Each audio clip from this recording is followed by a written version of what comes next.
Well, hello, everybody. Dave Stevens here, coming to you from the home offices just up the street from ESPN, where the Home Run Derby used to be. And we're going to miss those things on ESPN now that they don't have baseball. But we have a lot of baseball to talk about today. And this is the All-Star edition. And if you're wondering why I'm wearing a St. Paul Saints uniform, well, it's the closest I ever became to an All-Star, though I did pinch hit for an All-Star, but enough of me. Let's bring in everybody that's a part of today's show. I got my buddy Troy Geary in Minnesota at a Twins game. And, of course, our special guest and old friend of the show is Bert Blyleven joining us from Florida. Bert, how are you, my friend? What's going on down there? My inspirational individual, Dave. It's an honor for me to be with you and Troy. Well, thank you. And Troy is about to watch as this goes to air. The Twins looks like going to lose. Troy, what happened today? Twins looks like they're going to fall a hard-fought game 7-4. It's bottom of the 10th here. It went out, but you never know what can happen. All right. Well, this is being taped while that's going on, but we are here to talk about the All-Star game. And since I've got a friend who has pitched in a couple of those All-Star games, Bert Blyleven is joining us now. And Bert, what are your memories of the Fall Classic and what that was like when you were a pitcher back in the day? Well, my first All-Star appearance was back in 1973. I came up at 19 years old, and a couple of years later, I had an opportunity to pitch in Kansas City at the All-Star game, and got to be honest, I was nervous as heck. I was supposed to start the fourth inning. I remember Catfish Hunter started that ball game. He got hurt. He got a ball hit off his hand, and Ken Holtzman hurried up and got loose, and he was supposed to pitch into the third inning, but I guess he decided that was enough. 1/3 of an inning, 2/3 of an inning, whatever, and they called me down, and I had to hurry up and warm up, and I think I walked my first two batters, so I gave up, I believe, a couple runs. I ended up getting a loss in that ball game, but it was an honor to be there in Kansas City in 1973. I mean, you lost an All-Star game, and not a lot of guys can say that when it's the best of the best. I mean, do you still wear that badge proudly?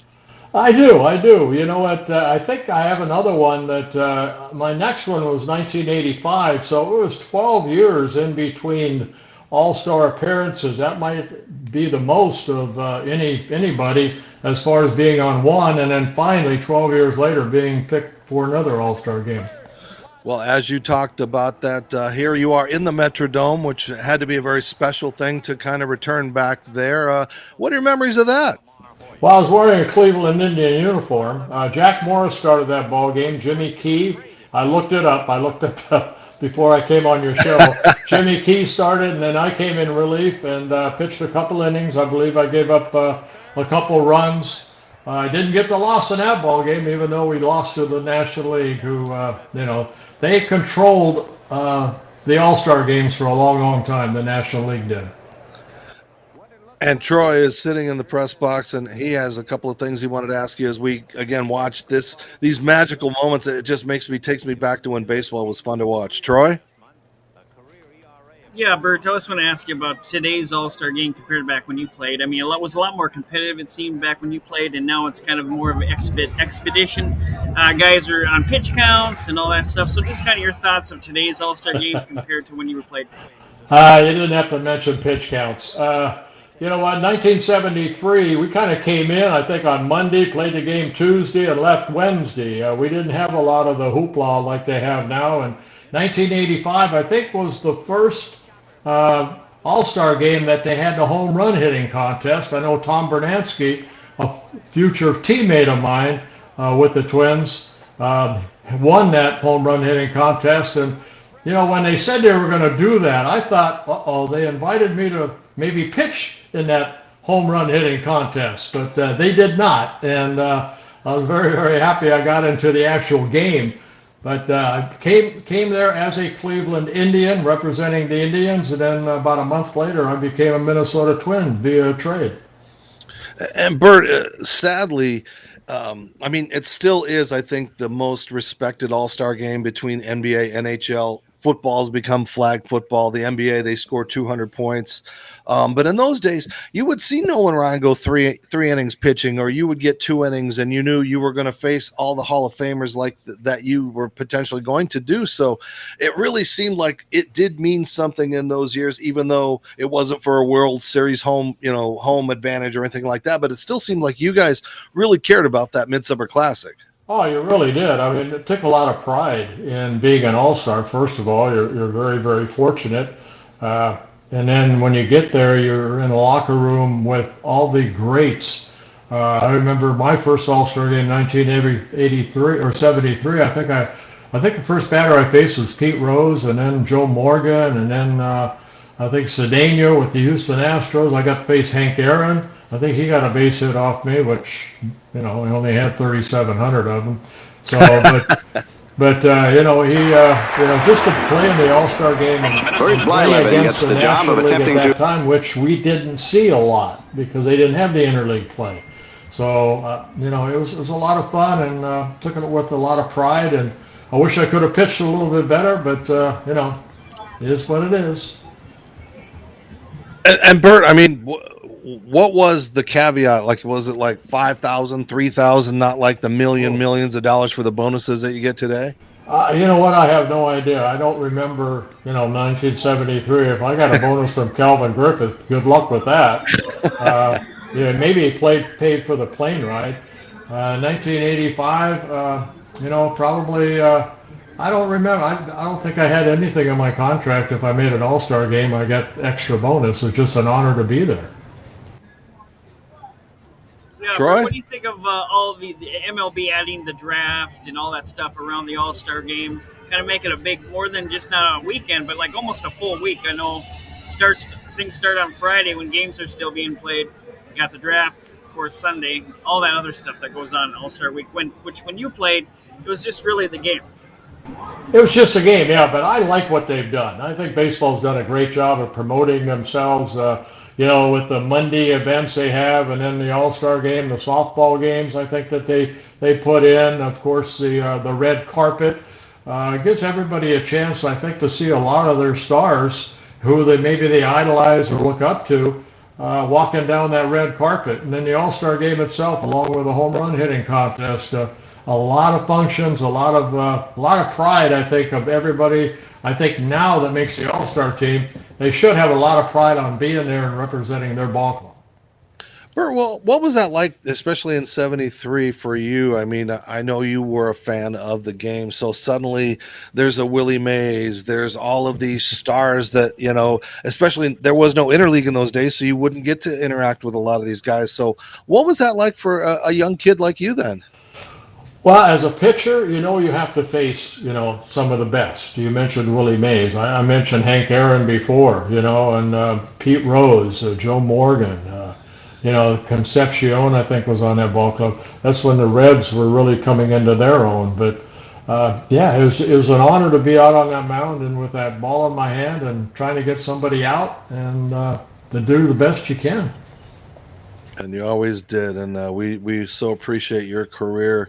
And it is great that you are now in the Hall of Fame. And we're going to take a little break, and we're going to come back, talk about what that was like for you in the Hall of Fame and those inductions. And again, a former teammate who you were going to see at Cooperstown who is no longer with us. So you are watching a very special All-Star edition of the Geary, Stein and Stevens Show with Troy in Minnesota, Bert Blyleven, Hall of Famer and two-time All-Star, joining us. So don't go away.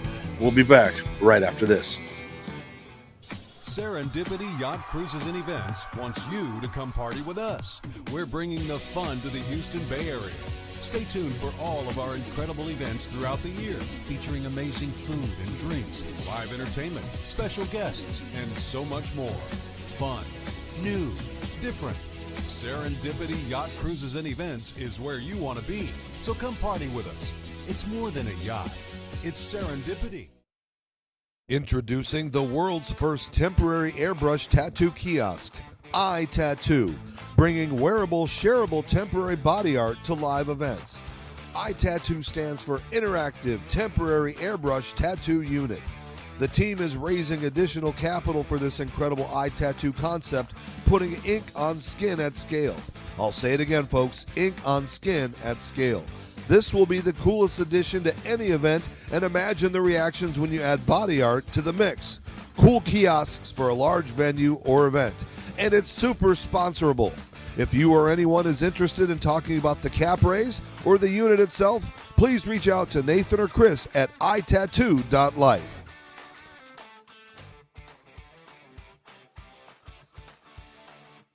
Welcome back to the Geary, Stein and Stevens Show, and we are so excited to have you guys joining us on our journey as we will be at the Atlanta All-Star game coming up this week. And as Bert talked about, that has really expanded as far as it almost trying to be like the Super Bowl, where it's a big event. And in Bert's days, as he talked about, Calvin Griffin might have paid for his plane ticket. I don't think there was a per diem for your food. Hopefully there was a lot of good food in the clubhouse, right? A lot of good food, yes.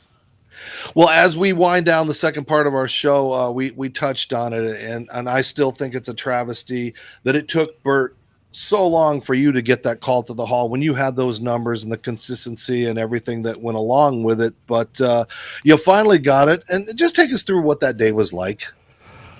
Well, you know what, I was pretty upset, I think, from the years building up to that, and I got very close, I believe, on my 13th year, and then the 14th year I was finally put in as relief. I know that I was hoping my dad would be with me. I lost him with Parkinson's about 5 years prior to that, and but I felt him. I felt him during my speech. I felt his presence looking down from heaven, and my mother was there. My wife Gail and our children were there, so it was a day that I will never forget. Yeah. Bert, I just want to ask you about one of your former teammates that sadly just passed away and got elected Hall of Fame posthumously, in Dave Parker. Just kind of give us one of your favorite memories about playing with him, or maybe All-Star game. Well, you know what I remember about Dave Parker, he's a heck of a guy. He was a guy that in the clubhouse was very vocal. He was, of course, a very big man. My son Todd, at that time, I think was about 6 or 7 years old, and he would go and always, when he was in the clubhouse, go say hello to Willie Stargell and Dave Parker. They kind of lockered next to each other, and Dave would put out his big hand like this, his arm, and my son would kind of grab both of his muscle here and then just kind of teeter-totter back and forth. They call Todd Howdy Doody. So it was a lot of fun, and I agree with you guys. I mean, Dave's took a long time to get in. He's going to be missed. I know his wife Kelly. I've got to know Dave, and I mentioned I lost my dad to Parkinson's many years ago, and Parkinson's finally got the best of Dave Parker, and I know he's going to be up there looking down at all of us, and we're going to be praying for Dave, which I have already. I miss him.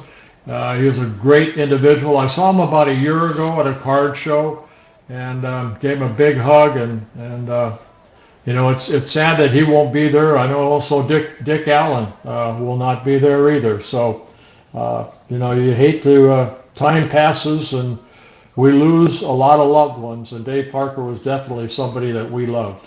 Yeah, and we're watching two of the great plays from that 79 All-Star game where he gunned out Jim Rice at third, and then he made this great play that saved the game for the National League. Gary Carter with that tag, and again, Gary Carter no longer with us. And man, the Cobra, he had such a great arm, but he always, I talked to you earlier, Bert, about what that team was like, that whole We Are family. It was the first World Series I ever watched with my dad. It was the only World Series I watched with my dad when you guys came storming back when everybody thought you guys were down and out, and suddenly Sister Sledge is playing and We Are Family's rocking the world, and you're watching Rennie Stennon and Omar and Tekulve and Candelaria and you and all the guys just kind of rebrand and just no one even knows who lost that World Series. They know that the Pirates came back and won, and you and Dave were a big part of that.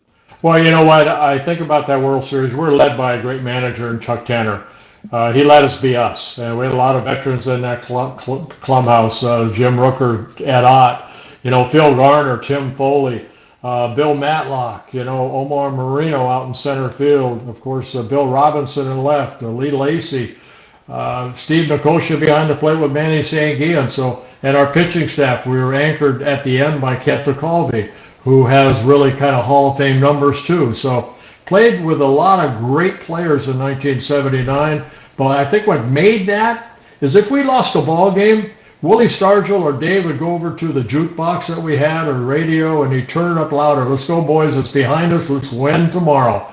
And that's the attitude we had. And even though we were down 3-1 to the Orioles, we came home and we knew we won, at home in Game 5. We had to go back to Baltimore. We jumped on Willie Stargell and everyone else's offensive back.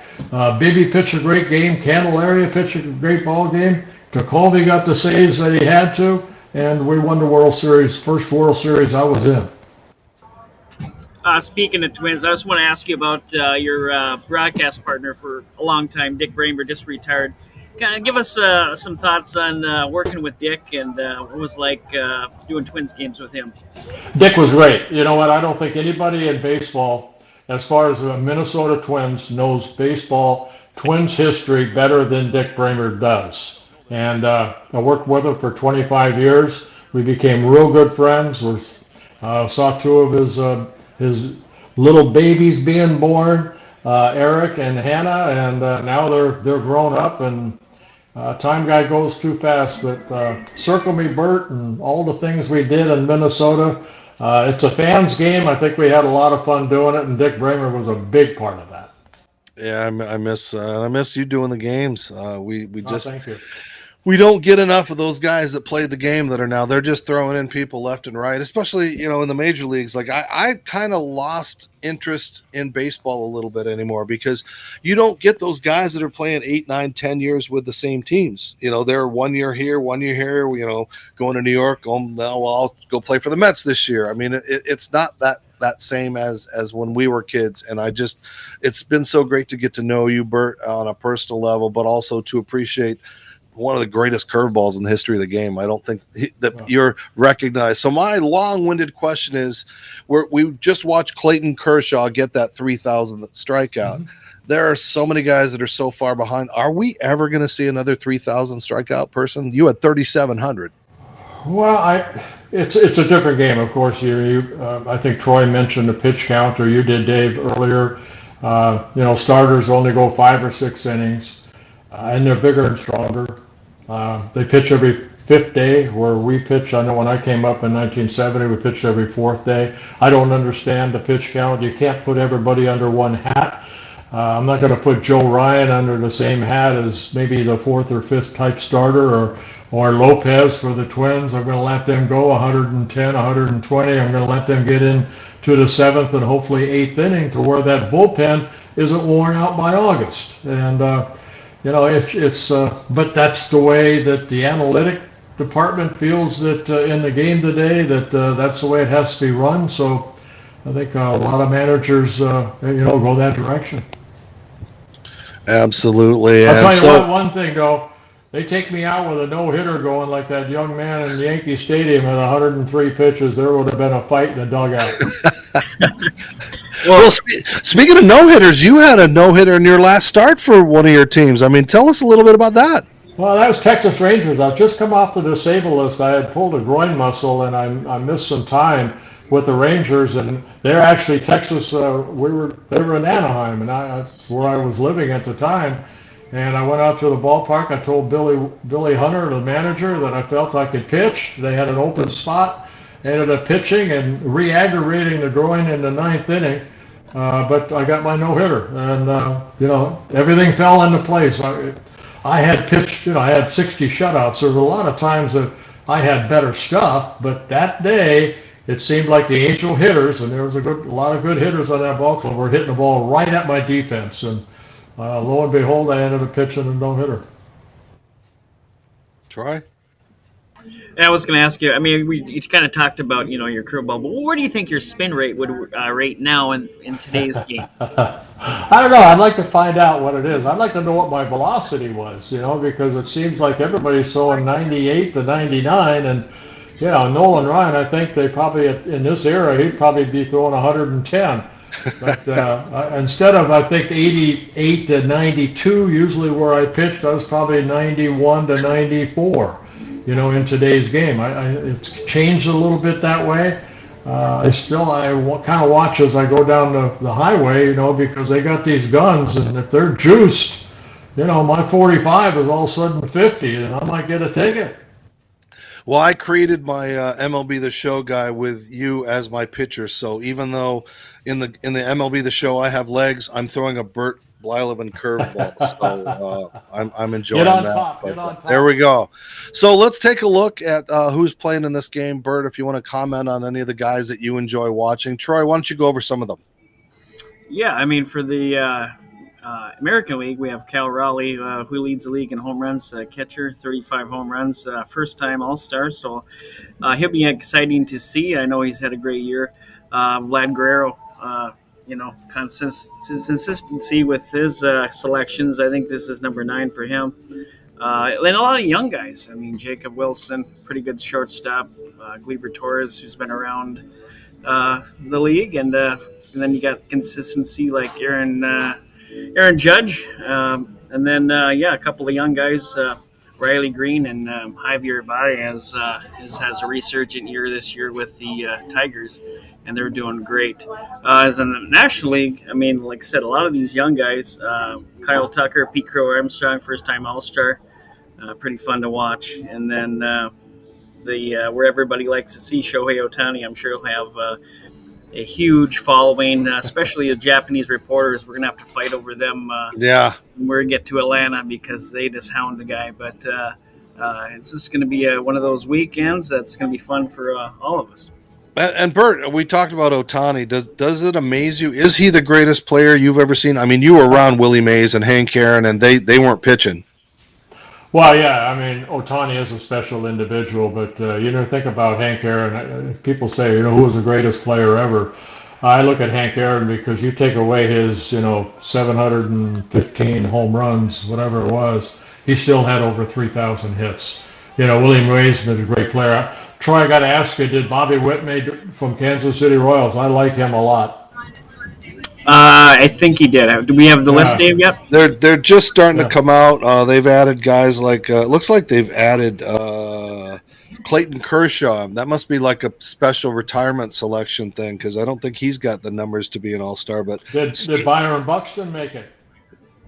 Let's see. De La Cruz is there. Backups: Hunter Goodman, Schwarber, DH, Corbin Carroll, American League, Will Smith, National League. Yeah, they haven't announced. Again, we are taping this, so we can put this up a little bit later as far as who the. Yeah, I mean, Buxton deserves it. As you know, Bert, you've been watching him from afar, and I think Joe Ryan should get him too for the. I agree, and then also Griffin Jacks is having a very good year, and out of that bullpen or Duran, they've got some good arms up, but every ball club now has a great bullpen.